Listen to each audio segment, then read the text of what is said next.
ኦዲጋርድ በባርሴሎና ራዳር ስር ገብቷል በዋናነት በጣም ተፈላጊ የሆነው በሃንስ ፍሊክ ነው ኦዲጋርድ አድናቂ ናቸው ሃንስ ፍሊክ የዚህ ተጫዋች አድናቂ ናቸው እና ባርሴሎና ይፋዊ ጥያቄ ለማቅረብ መዘጋጀቱን እየገለጸ ነው የኦዲጋርድ አድናቂ መሆኑን በቃ በምንም ብለን ኦዲጋርድን ወስዳለን ይያሉ ይሳካላችኋል ሶፊ አው ዛሬ ከወጡ አነጋጋሪ ስፖርታዊ መረጃዎች መካከል የሚጠቀስ ነው ይሄ ስፖርታዊ መረጃ ማርቲን ኦዲጋርድ እንግዲህ እንደሚታወቀው ኦዲጋርድ በአርሰናል ያው እንደ ልብ ምት የሚቆጠር አይነት ተጫዋች ነው የአርሰናል የልብ ምት ነው ቢባል ማጋነን አይደለም ይሄ ተጫዋች እና በቀጣይ በአርሰናል ከሚኖረው ቆይታ ጋር ተያይዞ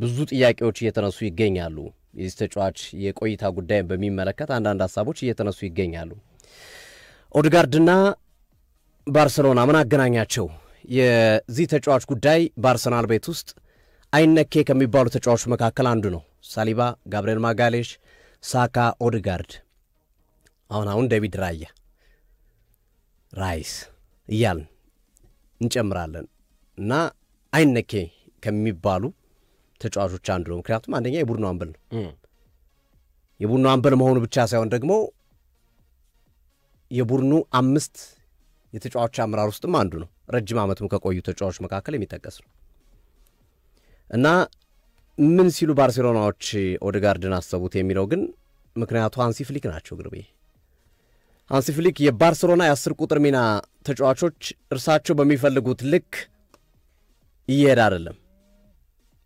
እርሳቸው በሚያስቀምጡት ልክ ምክንያቱም ፈርሚን ሎፔዝ እና ዳኒ ኦልሞ ነዛ ቦታ ላይ ይጫወቱ ያሉት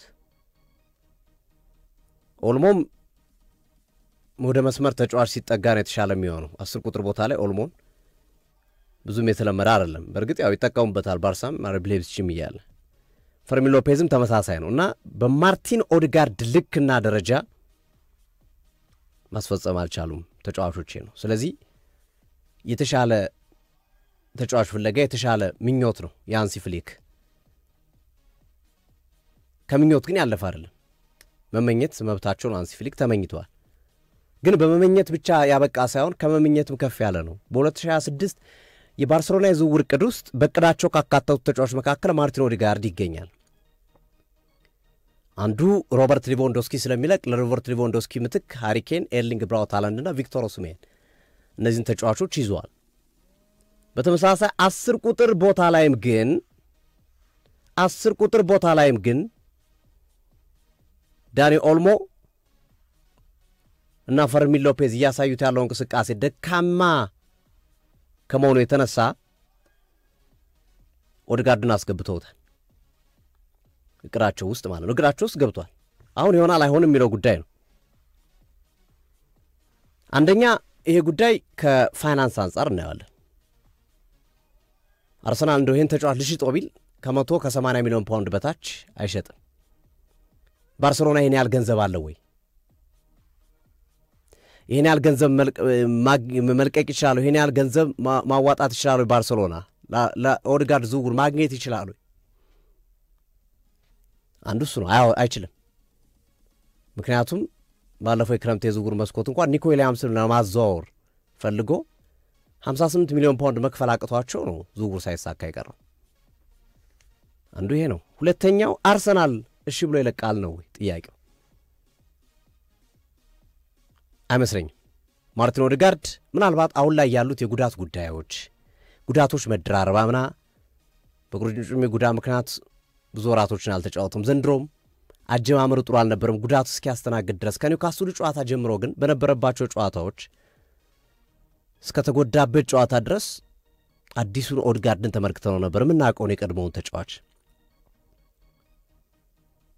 እና ያው ወደ ራሱ እንደሚመለስ አርሰናል ተስፋ ያደርጋል ወይ ሞልሞስ እርግጠኛ ነው ስለዚህ ተጫዋቹን የመልቀቅ እድሉ ወይም ፍላጎት አርሰናል አይደለም 100 እንኳን ቢቀርብለት አርሰናል አይለቅም አርሰናል በሰዓት የገንዘብ ችግር የለበት አርሰናል አሁን የሚፈልገው ሊጉን 5 ዓመት 6 ዓመት 10 ዓመት ዶሚኔት ማድረግ በአውሮፓ መድረክ ሻምፒዮንስ ሊግ ዋንጫን 3-4 የማንሳት እና መሰል ነገር ቅዶች ነው ያሉት አርሰናል የአንድሪያ በርታም ወደ አርሰናል ዳይሬክተርነት ሲመጡ በትልቁ የተሰጣቸው ኃላፊነት ይሄን ነው ክለቡን ለ10 ለ15 ዓመታት ሃይ ሌቭል ዋንጫዎችን በተረጋጋሚ የሚያነሳ አይነ ቡድን አድርገው ይስሩልን ተብሎ ነው የተነገራቸው። አርቴታም ተመሳሳይ ቅር ነው ያላቸው። ስለዚህ ኦዴጋርድ ለቀ ምን ልተካ ነው?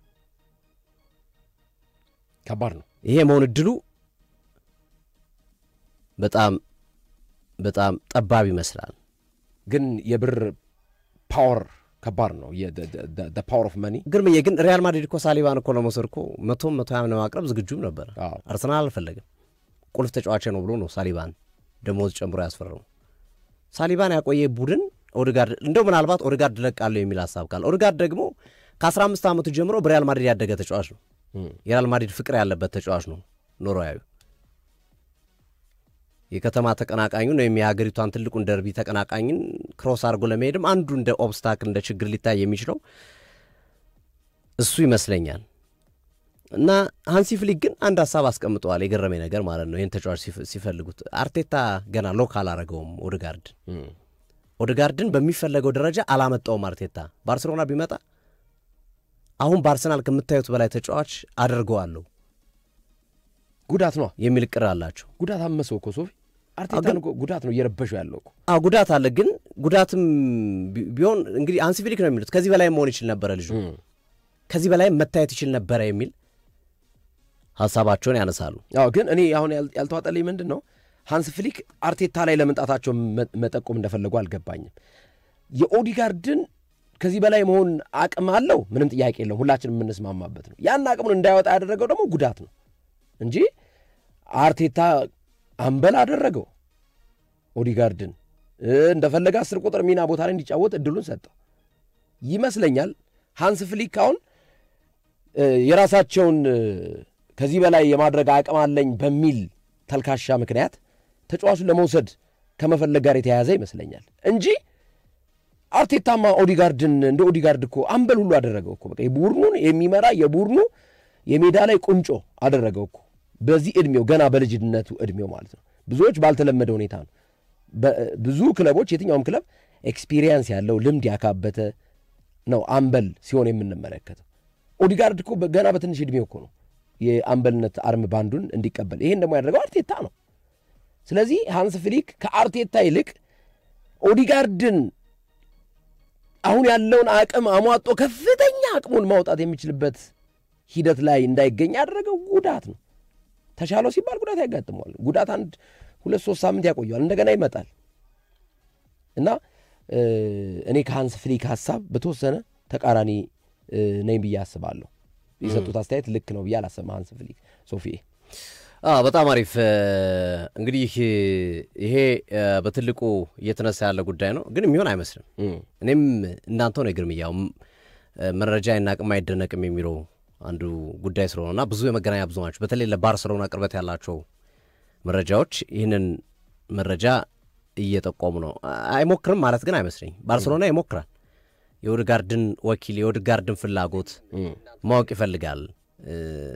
አርሰናል ዘንድሮ እንደጠበቀው ትልልቅ ዋንጫዎችን የሚያሳካ ከሆነ ከዋክብቶችን አያጣም። እንዲሁም አዳዲስ ከዋክብቶችን ሊጨምር ይችላል። የክለቡን ሳቢነት ይጨምራል። ግን ዋንጫ ካላሳካ ግን ተጫዋች አይታገስም። ግርሜ ዋንጫ ፍለጋ ሊወጣብህ ይችላል። ከዚህ በፊት ለምን አሌክዛንደር ህሌቦ ለቀቁ? ለምን ራሱን ያርሰናል ምክንያት ነው የምሰጥ። ለምን እነ ፋብሪጋስ ለቀቁ? እነ ቴሪ ዳንኤል ሆነሪ ለምን ለቀቁ? ወደዛ ወደ ባርሴሎና ሄዱት ብለህ ስታነሳ በዋነኝነት ዋንጫ አለማግኘታቸው እና ይሄ ዘንድሮ የውድድር ዓመት አንዱ ወሳኝ ነው። ኦዴጋርድ በእርግጥ በቅርቡ ነው ኮንትራቱን ያራዘመው። አብዛኞቹ ተጫዋቾች አራዝመዋል። ራይስ ከ2028 አለው፣ ቲምበርስ ከ2028 አለው። 3 ዓመት አላቸው። እነሱንም እየሞከሩ ነው ቲምበርንም ራይስንም ኮንትራታቸውን ለማራዘም። ግን በዚሁ የሚቀጥል ከሆነ ቡድኑ ዘንድሮ በተለይ አንድ ትልቅ ዋንጫ ማሳካት ካልቻለ በቡድኑ ውስጥ የሚኖረው ስሜት ሊቀዘቅዝ ይችላል እና ቁልፍ ተጫዋቾችን ልታጣ ትችላለህ። አምናም ስናነሳ ነበር ይሄኛው የውድድር ዓመት ወሳኝ ነው። በቃ በዚህኛው የውድድር ዓመት ዋንጫ ካላሳካ በጣም ብዙ ነገሮች ሊበላሽባቸው ይችላሉ። ሚካኤል አርቴታ አሁን ይዞታቸው ጥሩ ነው። ግጥምጥሞች ገረመኝ። አንድ ግጥምጥሞች እያየው ነበር። ሶፊ አይቶ ይሆናል ብዬ አስባለሁ። አርሰናል በ1998-99 የውድድር ዓመት ሁለተኛው ነው ያጠናቀቀው። በ1998-99 ዓመት ማለት ነው፣ በቬንገር ዘመን ማለት ነው። 1998-99 እንደገና 1999 2000 በተመሳሳይ ሁለተኛው ነው ያጠናቀቀው በተከታታይ ለሁለተኛ ጊዜ ሁለተኛው ነው ያጠናቀቀ እንደገና በፈረንጆች ሚሊኒየም 2001 የውድድር ዓመት አርሰናል አሁንም ሁለተኛው ነው ያጠናቀቀ ለሶስተኛ ጊዜ ማለት ነው ነገር ግን አራተኛው ላይ በ2001 2002 አርሰናል የፕሪሚየር ሊጉን ዋንጫ ወሰደ ከሶስት ተከታታይ ሁለተኛ ከሆነ በኋላ በአራተኛው ዋንጫውን ወሰደ የዘንድሮ ደግሞ በ2022 23 ሁለተኛ ነበር እንደምናስታውስ በ2023 24ም ሁለተኛ ነበር ባለፈው ዓመትም 2024 25ም ሁለተኛ ነበር ለሶስተኛ ተከታታይ ጊዜ ሁለተኛ አሁን በአራተኛው ምን ይፈጠራል ነው በ2001 2002 በአራተኛው ላይ ዋንጫ እንደወሰደው ግጥምጥሞሽ ዘንድሮም ከሶስት ተከታታይ ሁለተኛ ደረጃን ወይም አንዳንድ የአርሰናል ተቃራኒ ቡድን ደጋፊዎች አርሰናልን ሚዜ ይሉታል በሚዜነት ሶስት ተከታታይ ሁለተኛ ስለወጣ ማለት ነው ስለዚህ በ1998-99 ጀምሮ እስከ 2000-2001 ድረስ በሚዜነት ወይም ሁለተኛ ለሶስት ዓመታት ከቆየ በኋላ በአራተኛ ዋንጫ ወስዷል ፕሪሚየር ሊግ ዘንድሮም 2022-23 2023-24 2024-25 ለሶስተኛ ጊዜ ሁለተኛ ሆነና አራተኛውን አሁን እየጠበቀ ነው ሊጉን በአንደኝነት እየመራ ነው ግጥምጥሞሹ ከተሳካ ፕሪሚየር ሊጉን ዋንጫ ከወሰደ ያ ታሪካዊ ግጥምጥሞሽ በጣም አስገራሚ ነው የሚያደርገው የሚለውን ለማጠናከር ፈልጌ ነው ሶፊ ልክ ነው ግርምዬ ካለን ሰዓት አንጻር ሌሎች ጉዳዮች እናምራ የቅዱስ ጊዮርጊስም ጉዳይ አለ ሌሎችም ጉዳዮች አሉ ከመልእክቶች በኋላ ተመልሰን እንገናኝ